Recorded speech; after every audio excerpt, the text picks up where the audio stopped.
Bugungi temamiz kundur haqida. Kundur haqida gapirmoqchiman. Ko'pchilik bilmagan zo'r tabobat olamida eng zo'r narsa haqida sizlarga tushuntirmoqchiman.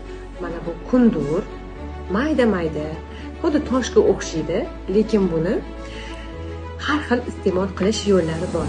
Opisaniyada bu haqida chuqur ma'lumot qoldiraman.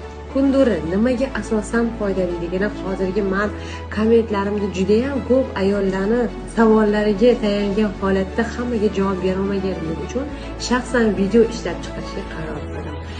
Ayollardagi yosh qizlarda, asosan 20 yoshli qizlarda ko'krak sohasi oxirigacha o'smasligi va yangi turgan tug'ruqdan emizishdan chiqargan ayollarimizda osilishi, burishi bo'layotgan holatlarni, ko'krakni juda ham chiroyli holatga sekin-sekin olib keladigan, terlarini baquvvat qiladigan, tarang qiladigan ichimlik bu kundur. Kundurni shimsanglar ham bo'ladi, choy qilib ichsanglar ham bo'ladi. Oddiy baklashga to'g'ri dona solib qo'yib, kun davomida ichib yurasizlar. Va ayollardagi juda ham dolzarb bo'layotgan muammolardan yana bittasi matchli miyoma, kista, shularni so'rilishiga yordam beradi. Faqat ayollar, hattoki balog'at yoshidagi qizlarda ham kista, miyomalar bo'lishi borganda va ichinglarni yurg'izadi. Aqliy faoliyatini erkak kishida ham, ayol kishida ham pamitni rivojlantiradi.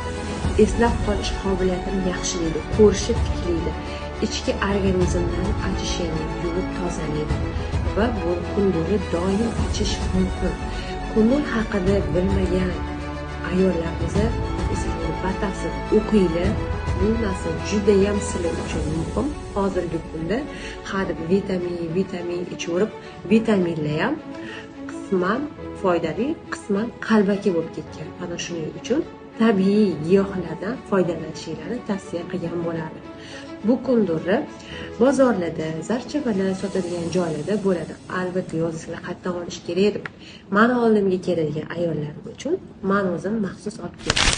Erkaklardagi bepushtlikni va ayollardagi follikullarning yaxshi ishlamasligini ta'minlaydigan, tiklaydigan malham.